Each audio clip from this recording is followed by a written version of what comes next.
Hello students, इस video में unit second kinematics का chapter 2 motion in a plane हम करेंगे।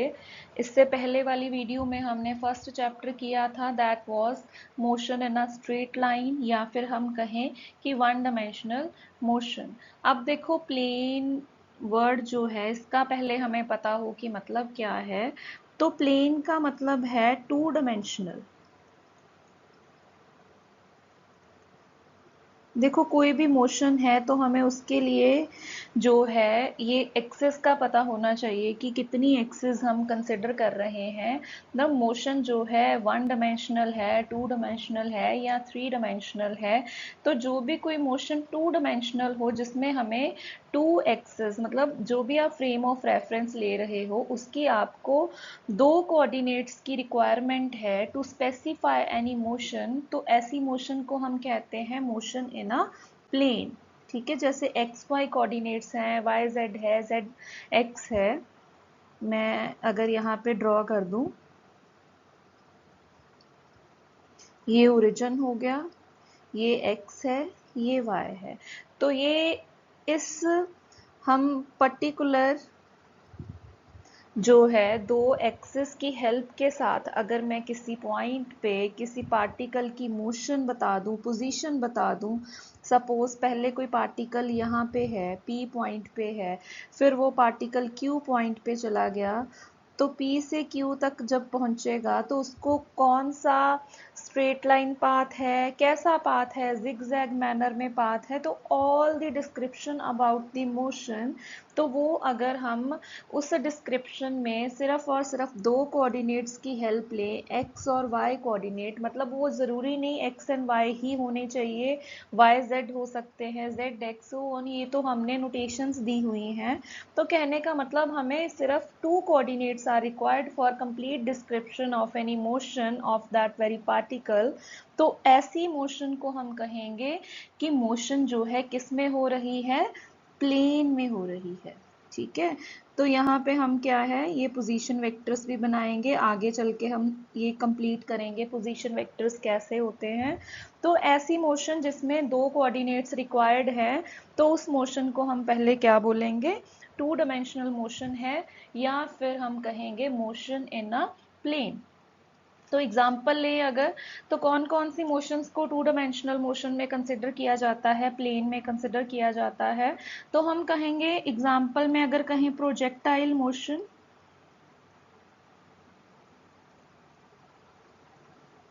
सेकंड हम लेंगे एग्जाम्पल सर्कुलर मोशन की। तो ये सारी मोशंस जो हैं इनके लिए सिर्फ दो कोऑर्डिनेट्स की रिक्वायरमेंट होती है। तो ये मोशंस जो है टू डायमेंशनल हो जाती हैं, प्लेन में हो जाती हैं। ठीक है जी। नेक्स्ट है हमारे पास स्केलर एंड वेक्टर क्वांटिटीज।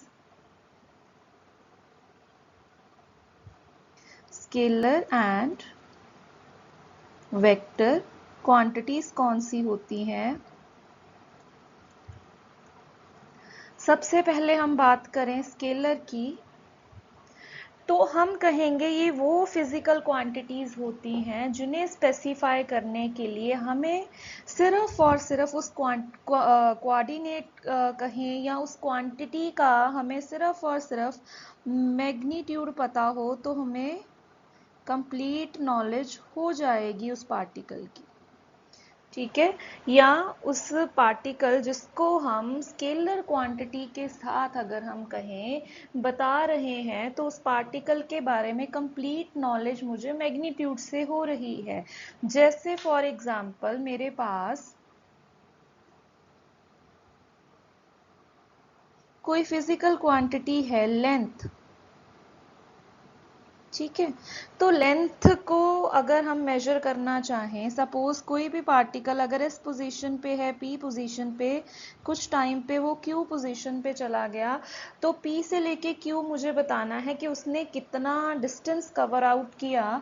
तो आप उसका मैग्नीट्यूड बता दोगे तो आपको कंप्लीट नॉलेज हो जाएगी। आपको डायरेक्शन से कोई लेना देना नहीं है कि पी से क्यू की तरफ गया है पार्टिकल या Q से P की तरफ है। तो ऐसी क्वांटिटीज जब आप स्केलर या वेक्टर बोल रहे हो तो आप क्वांटिटीज कहोगे। इन क्वांटिटीज की हेल्प से हम किसी पार्टिकल की आप कहो कि कंप्लीट डिस्क्रिप्शन बता सकते हो, उसको स्पेसिफाई कर सकते हो। ठीक है, तो अगर ऐसी क्वांटिटीज जिनको बताने के लिए मुझे सिर्फ और सिर्फ मैग्नीट्यूड की जरूरत पड़े तो वो क्वांटिटीज को हम कहते हैं स्केलर क्वांटिटीज। जैसे एक एग्जांपल हो गई लेंथ। लेंथ के लिए हमें सिर्फ और सिर्फ मैग्नीट्यूड बताना है, ये 5 मीटर है, 6 मीटर है, 7 मीटर है, मुझे डायरेक्शंस की जरूरत नहीं है। सेकंड, अगर हम एग्जांपल लें मास, तो मास के साथ भी यही है। तो मास की कौन सी हम डायरेक्शन बताते हैं, ठीक है, हमें मैग्नीट्यूड की ही जरूरत है। ऐसे ही आपको 5-4 और भी याद रखनी है, जैसे स्पीड है, वर्क है। वर्क के कॉन्सेप्ट में भी आप कहोगे डायरेक्शन से हमें कोई दूर दूर तक हमारा कोई भी वास्ता नहीं रहेगा। डेंसिटी है। तो ये ऐसी फिजिकल क्वांटिटीज हैं जिनके लिए मैग्नीट्यूड के बारे में पता होना ही सफिशिएंट है। सेकंड है हमारे पास वेक्टर क्वांटिटीज। तो ये कौन सी क्वांटिटीज होती हैं जिनका मैग्नीट्यूड भी हमें पता होना चाहिए एंड डायरेक्शन के बारे में भी हमें कंप्लीट नॉलेज होगी, तभी हम उन क्वांटिटीज को स्पेसिफाई कर सकते हैं। तो vector quantities are those quantities which are characterised by both magnitude and direction. ठीक है, तो किसी क्वांटिटी जिसको हमें बताने के लिए मैग्नीट्यूड को बताना भी जरूरी है और डायरेक्शन को बताना भी जरूरी है, तो ऐसी क्वांटिटीज को क्या कहते हैं, वेक्टर क्वांटिटीज कहते हैं। अब इसकी एग्जांपल लेके चलते हैं, तो एग्जांपल में क्या आएगा, फर्स्ट तो यहीं से लो, अगर स्पीड है तो यहाँ पे क्या आ जाएगा, वेलोसिटी। वेलोसिटी अगर आपने फर्स्ट वीडियो देखी है तो उसमें मैंने क्लियर किया है वेलोसिटी के बारे में। वेलोसिटी में हम डायरेक्शन को बहुत कंसिडर कर रहे हैं। विदाउट डायरेक्शन अगर हम वेलोसिटी के बारे में बात करें तो ये इमेजिन नहीं किया जा सकता। तो velocity is a first. Second हम यहाँ पे कहेंगे, अगर यहाँ पे डिस्टेंस लेंथ है, length is the kind of distance, है ना। तो डिस्टेंस एंड डिस्प्लेसमेंट भी हमने इससे पहले वाली वीडियो में क्लियर किया हुआ है।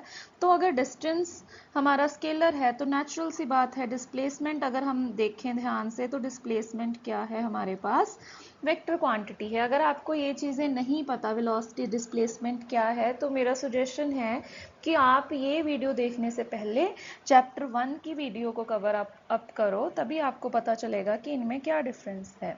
तो इस पे फुल मैंने वीडियो बनाई हुई है, तो आप वो ज़रूर देखो एक बार। थर्ड है हमारे पास एक्सेलरेशन। अगेन एक्सेलरेशन का भी मैंने आपको पहले बता दिया है क्या है ये। तो ऐसे हम कहेंगे ये कौन सी क्वांटिटीज हो गई, वेक्टर क्वांटिटीज हो गई। ठीक है, अब नेक्स्ट हमें क्या करना है, हमें नेक्स्ट टाइप्स ऑफ वेक्टर्स बताने हैं कि वेक्टर्स की क्या क्या टाइप है। चलो उससे पहले हमें एक चीज और करनी है, जो वेक्टर्स होते हैं उनकी नोटेशन भी देख लें अगर हम, क्या है कि हम डिनोट कैसे करते हैं। नोटेशन जो है ऑफ वेक्टर क्वांटिटीज, जो वेक्टर क्वांटिटीज हमने कहा है उनको हमें डिनोट कैसे करना है। तो जो भी कोई वेक्टर है, जैसे सपोज मैंने यहाँ पे 2 एक्सिस लिए हैं, ये ओरिजिन है, ये एक्स एक्सिस है, ये वाई एक्सिस है। यहाँ पे एक पार्टिकल है इस पोजीशन पे, पी पोजीशन पे। ठीक है, सपोज थोड़ा सा पी मैं अगर यहाँ पे ले लूं, पी पोजीशन है। ठीक है, तो इस पोजीशन को ओ पी जो है हमारे पास ओ पी, ये हमारे पास वेक्टर है। तो यहाँ पे अगर वेक्टर है तो डायरेक्शन बतानी होगी।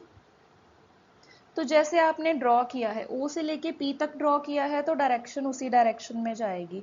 अब अकेला ओपी नहीं लिखना है आपको, आपको इस ओपी के ऊपर ऐसे लगाना होगा, एक वेक्टर लगाना होगा और इसको बोलना क्या है, OP vector.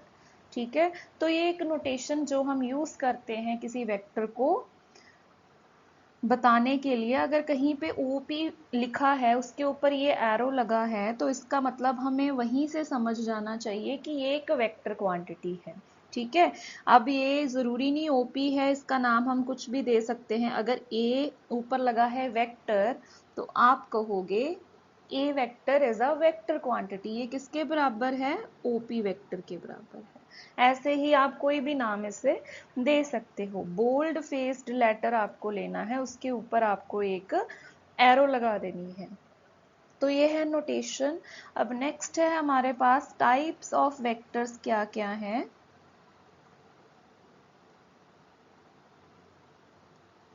Types of vectors,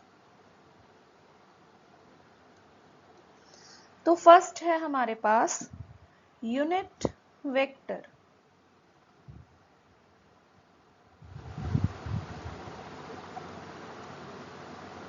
unit vector, अब देखो यूनिट वेक्टर वैसे तो है क्या चीज। अगर हम कहें किसी भी एक एक्सिस की बात करें, या फिर हम कहें कि अगर किसी वेक्टर की डायरेक्शन जो हम स्पेसिफाई कर रहे हैं और उसका मैग्नीट्यूड यूनिट है, मतलब 1 मैग्नीट्यूड है, तो ऐसे वेक्टर को हम कहते हैं यूनिट वेक्टर। तो सपोज अगर हमें ऐसे नहीं समझ आता, तो हम एक डायग्राम अगर बना लें। ओरिजिन है, एक्स वाई है, और मैंने एक वेक्टर ड्रॉ कर दिया।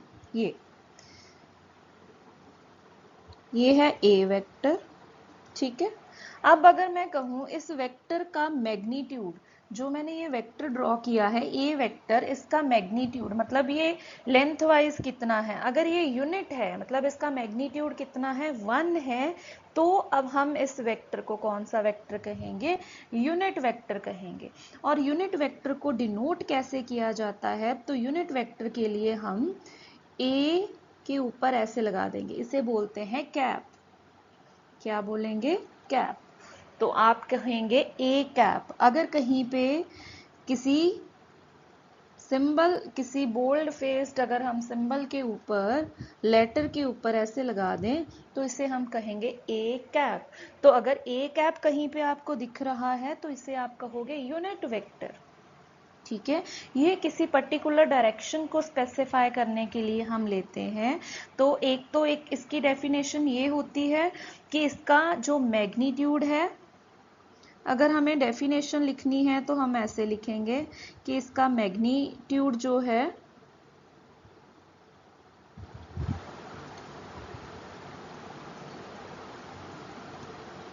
मैग्नीट्यूड क्या होने वाला है? 1 होने वाला है, यूनिटी होने वाला है, यूनिट मैग्नीट्यूड। ठीक है, ऐसे वेक्टर को हम क्या कहेंगे? Unit vector. दूसरी चीज हमें समझ आएगा आगे आगे जैसे हम करेंगे, वो ये भी है कि यूनिट वेक्टर की हेल्प से हम किसी भी एक्सिस, जैसे एक्स एक्सिस है ये, इस किसी पर्टिकुलर एक्सिस की डायरेक्शन बताने के लिए हम, या किसी पर्टिकुलर वेक्टर की, जैसे ये ए वेक्टर है, ये किस डायरेक्शन में है? ओ से लेके, यहाँ पे अगर मैं P लगा दूं, O से लेके P डायरेक्शन में है, तो ये एक डायरेक्शन मैंने बता दी OP। तो इसके लिए मैं यहाँ पे ए कैप भी लिख सकती हूँ। तो मुझे पता चल गया ए कैप मुझे बता रहा है ओ से पी की तरफ जाना है। ठीक है, तो ये हो गई सेकंड डेफिनेशन जो ज्यादा सूटेबल है, क्योंकि इसे हमें आगे यूज करना है। अब देखो एक चीज आपको और ध्यान में रखनी है कि एक्स एक्सिस के अलोंग आप देखोगे आगे चल के, जब आप नेक्स्ट यूनिट्स में जाओगे, ये आपको हैबिचुअल होना पड़ेगा इन टर्म्स के साथ, क्योंकि ये आपने बहुत इजीली आगे से आगे यूज करनी है। आप देखोगे एक्स डायरेक्शन के अलोंग ना आपको ऐसे दिखाई देगा, एक तो ये एरो और एक आई, स्मॉल आई के ऊपर कैप लगा होगा। ठीक है, तो जब भी कभी एक्स एक्सिस को प्रेजेंट करना है, तो कौन सा यूनिट वेक्टर लेना है? आई कैप। ये आपको याद रखना है, क्योंकि यही नोटेशन हम बहुत सारी बुक्स में यूज करते हैं। आप एक्स कैप भी ले सकते हो, वैसे आई कैप से हम लेते हैं। और y डायरेक्शन में हम लेके चलते हैं स्मॉल j कैप। ऐसे अगर 3 डायमेंशनल में आप z एक्सिस लेते हो तो उसके लिए यूनिट वेक्टर k कैप लिया जाता है। ठीक है, तो ये आपको चीजें ध्यान में रखनी है। x एक्सिस के लिए unit vector is i cap, y axis के लिए आप लेते हो j कैप, z एक्सिस के लिए आप लेते हो k कैप। तो ये आपको ध्यान में रखना है। ये तो हो गए हमारे पास यूनिट वेक्टर्स। अब आपको ये एक फॉर्मूला याद रखना है a कैप का। ये होता है हमारे पास a vector divided by its magnitude. ठीक है, अब एक चीज और आपको ध्यान रखना है, वेक्टर को आपने कैसे बनाना है? वेक्टर को बनाना है ऐसे a वेक्टर। अगर मुझे इसका मैग्नीट्यूड बताना है तो ये भी आपको बताना पड़ेगा कि मैग्नीट्यूड के लिए आप a वेक्टर के अराउंड मॉड लगा दोगे, या तो ऐसे कर दो और अकेला a लिख दो। ठीक है, तो आपको पता चल जाएगा ये मैग्नीट्यूड है। अगर a के ऊपर वेक्टर है तो वो क्या है, आप वेक्टर क्वांटिटी बता दी। अगर मैग्नीट्यूड बताना है तो उसके अराउंड मॉड लगा दो, चाहे अकेला a लिख दो। ठीक, अब क्या है हमारे पास, a कैप का हम फॉर्मूला लिख रहे हैं यहाँ पे। वो क्या होता है, when a vector divided by its magnitude. तो यूनिट वेक्टर के केस में मैग्नीट्यूड तो 1 होने वाला है, तो वो हम देख लेंगे। वैसे आपको फॉर्मूला ऐसे ही याद करना है। ठीक है, तो आपके पास अगर कोई वेक्टर निकालना है a वेक्टर, तो वो किसके बराबर हो जाएगा, a कैप। ठीक है, a मैंने इसकी जगह पे लिखा क्योंकि हम मैग्नीट्यूड को a मॉड्यूलस भी लिख सकते हैं और अकेला a भी लिख सकते हैं। ये हो गया फर्स्ट, हमने type of vector unit vector की है। सेकंड है हमारे पास इक्वल वेक्टर्स। सेकंड है इक्वल वेक्टर्स। तो अब दो वेक्टर्स को लेके चलेंगे। अगर दो वेक्टर्स को कंपैरिजन में लेके चलें तो इक्वल वेक्टर्स की बात होती है। तो अगर हम कहें कोई भी दो vector a vector and b vector are said to be equal vector if their magnitude are equal, मतलब a modulus is equals to b modulus, then these two vectors are said to be equal vector. ठीक है, तो क्या है, अगर magnitude जो है हमारे पास, मैग्नीट्यूड हमारे पास सेम जाने वाला है a वेक्टर और b वेक्टर का, तो हम कहेंगे हमारे पास ऐसे वेक्टर्स को कौन से वेक्टर कहते हैं, equal vector. A vector a vector and b vector are said to be equal if their magnitudes are equal. और आपको मैथमेटिकली ऐसे भी लिखना है, और साथ में आप अगर ड्रॉ भी कर दो तो बहुत अच्छा रहेगा। ये आपने बना दिया a वेक्टर, अब आप b वेक्टर भी बिल्कुल सेम वैसे ही उतनी ही लेंथ का लेके चलोगे, क्योंकि मैग्नीट्यूड सेम लेने हैं ना, तो बराबर लेने हैं, बड़े छोटे नहीं करने आपको। तो ये है हमारे पास इक्वल वेक्टर। थर्ड है हमारे पास जीरो वेक्टर।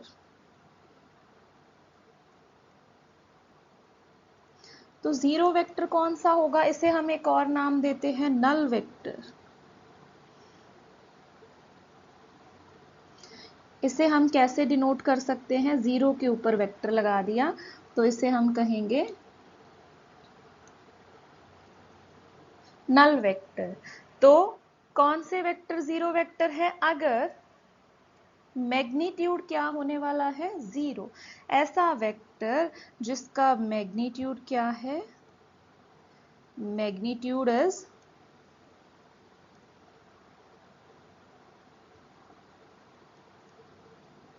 जीरो। अगर मैग्नीट्यूड जीरो है और डायरेक्शन कोई भी आर्बिट्रेरी हो सकती है, and having an arbitrary direction, मतलब डायरेक्शन कोई भी हो, पर कंडीशन कहाँ पे लेके चलनी है हमने, मैग्नीट्यूड के ऊपर, कि मैग्नीट्यूड तो जीरो ही रहे, direction can be any direction, arbitrary direction हो सकती है, तो that vector is said to be zero vector. Fourth है हमारे पास नेगेटिव वेक्टर्स।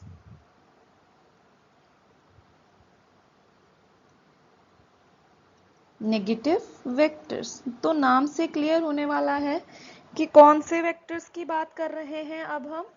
नेगेटिव वेक्टर्स वो वेक्टर्स होते हैं जिनका मैग्नीट्यूड क्या होने वाला है। अगर हम कहें कि सपोज दो मैंने वेक्टर्स ले लिए, ए वेक्टर है, बी वेक्टर है।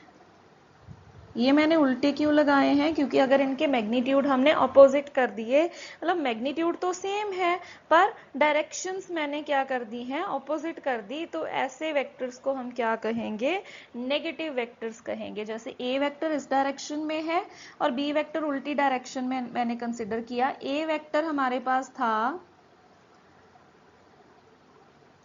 ठीक है, 5 है अगर मैग्नीट्यूड, तो बी वेक्टर का मैग्नीट्यूड भी 5 है प्लस, पर उसके साथ मैंने क्या लगा दिया, यहाँ पे माइनस लगा दिया। माइनस मुझे क्या इंडिकेट कर रहा है कि डायरेक्शन अब कौन सी है, ऑपोजिट डायरेक्शन है। तो ये हो जाएगा हमारे पास नेगेटिव वेक्टर्स। इसके बाद नेक्स्ट है हमारे पास fifth one is parallel vectors.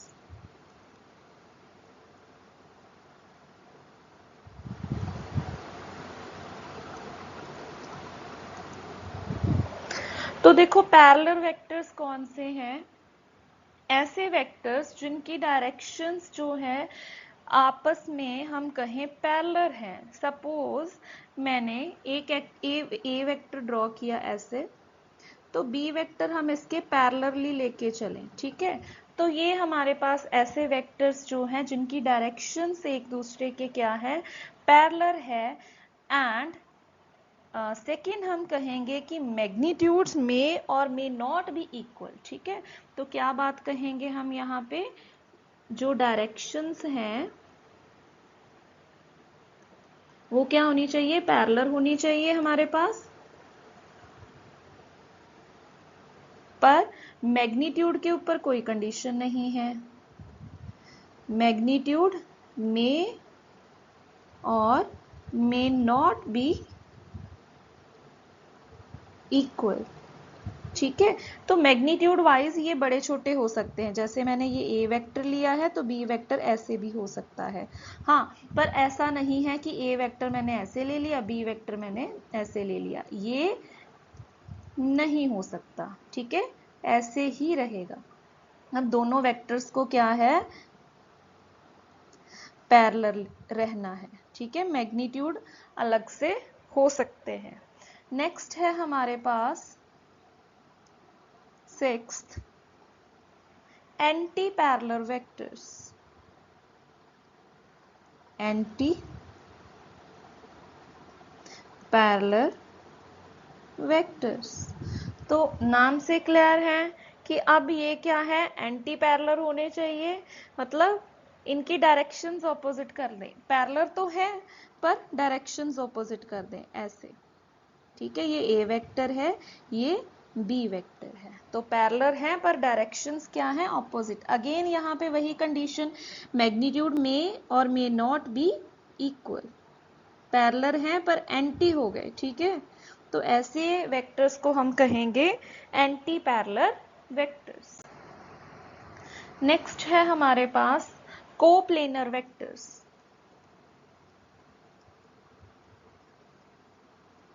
Coplanar vectors, तो देखो कोप्लेनर वेक्टर्स कौन से होते हैं, ऐसे वेक्टर्स जो सेम प्लेन में लाई करते हैं। Vectors are said to be coplanar if they lie in the same plane। तो अगर वेक्टर्स क्या है, एक ही प्लेन में लाई कर रहे हैं, सपोज मैंने यहाँ पे प्लेन लिया है एक्स वाई प्लेन, तो यहाँ पे मैं जितने भी वेक्टर्स ड्रॉ करूं, सपोज मैंने ये वेक्टर ड्रॉ किया ओ पी, ये मैंने ओ क्यू ड्रॉ कर दिया, तो ये सभी एक ही प्लेन में है। कौन सा प्लेन है, एक्स वाई प्लेन। तो ऐसे वेक्टर्स जो एक ही प्लेन में लाई करते हैं, that are known as coplanar vectors. और इससे आगे है eighth, coinitial vectors. Coinitial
next है हमारे पास डिस्प्लेसमेंट वेक्टर।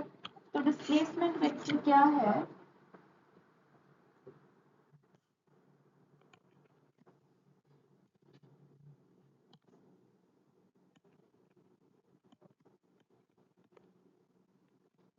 डिस्प्लेसमेंट वेक्टर, तो डिस्प्लेसमेंट वेक्टर हमें क्या बताता है? किसी पार्टिकल का जो अगर हम डिस्प्लेसमेंट बताएं कि उसने कैसे एक पोजीशन से दूसरी पोजीशन पे स्विच किया है। चलो हम एक डायग्राम बनाते हैं तो हमें क्लियर होगा कि डिस्प्लेसमेंट वेक्टर है क्या चीज। तो हम सबसे पहले क्या करेंगे? प्लेन कंसिडर करेंगे, एक्स वाई प्लेन। तो इस प्लेन में हमने क्या करना है? किसी भी पार्टिकल की ना जो हम पोजीशंस को बताएंगे कि एक टाइम पे वो पी पोजीशन पे था, दूसरे टाइम पे वो क्यू पोजीशन पे चला गया, तो ये पी से क्यू तक जो उसने डिस्प्लेसमेंट ली है उसको हम प्रेजेंट करेंगे डिस्प्लेसमेंट वेक्टर से। चलो स्टार्ट करें हम इसे। ये हो गया पी पोजीशन पे, ये है हमारा क्यू पोजीशन। ये तो पहले ओ से लेके पी बनाया मुझे, पोजीशन वेक्टर है ओपी। इसको हम लेके चलेंगे R1 वेक्टर के साथ, एरो लगा देंगे यहाँ पे, और ये हमारे पास R2 वेक्टर। ठीक है, तो ये तो सिर्फ एक पोजीशन वेक्टर्स बनाए हैं। अब पहले अगर हम डिस्प्लेसमेंट के ऊपर एक्सरसाइज करें, तो पार्टिकल ऐसे चल रहा है, सपोज कोई भी एक आपने बना देनी है zigzag motion.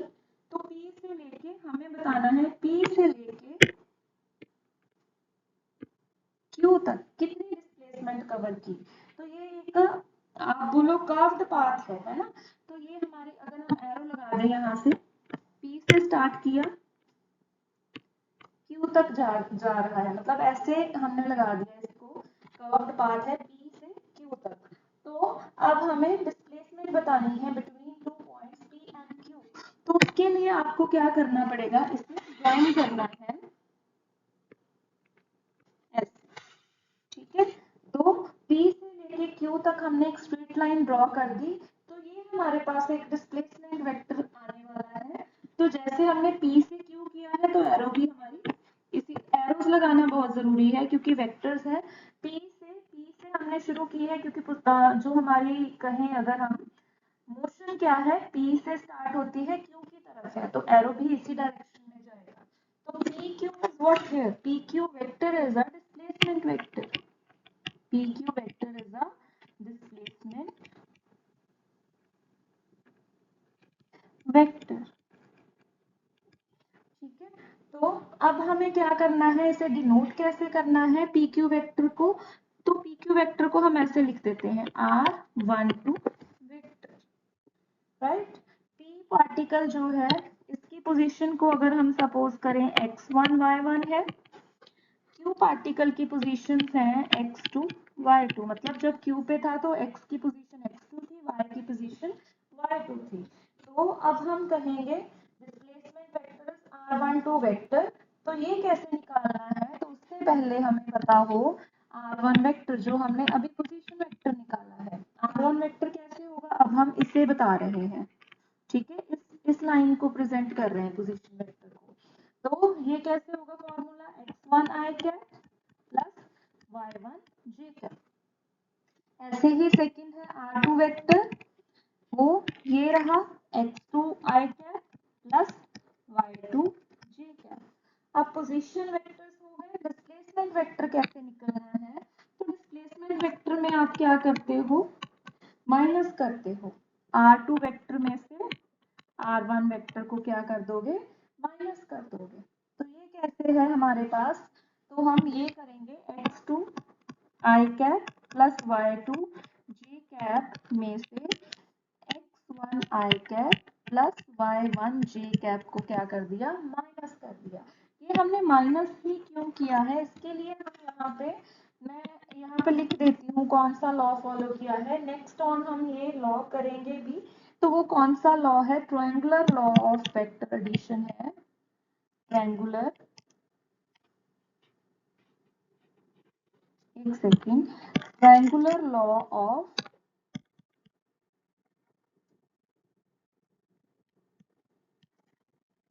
of vector addition। ठीक है, तो यहाँ पे थोड़ा सा मैं बता देती हूँ ताकि आपको पता चले कि होता क्या है। ट्रायंगुलर है तो ट्रायंगल तो बनाएंगे हम।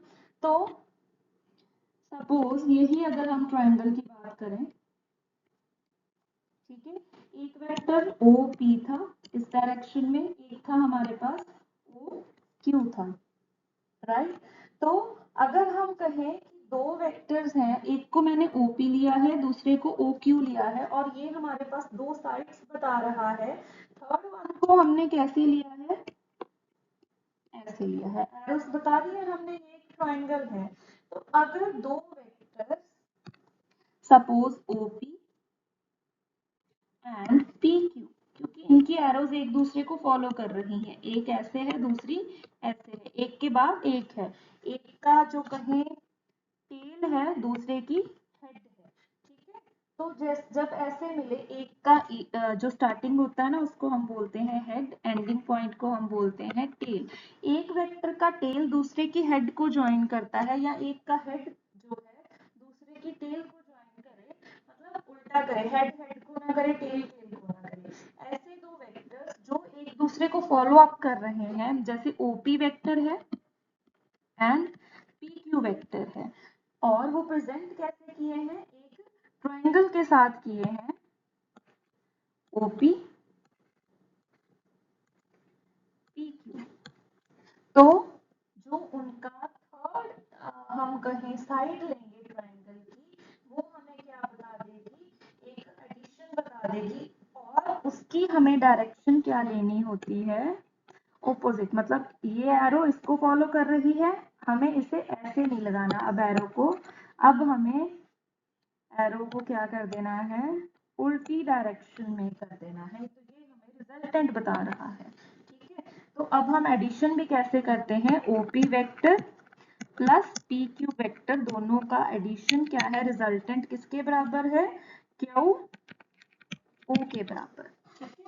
तो अब यहाँ पे देखो आपके पास क्या चल रहा है, OP vector is what, R1 vector, ठीक है, ये R1 वेक्टर है, plus PQ vector is what, R12 vector, और हमारे पास थर्ड वन इज QO या OQ vector is what, R2 vector, ठीक है। तो मुझे यहाँ पे क्या निकालना है,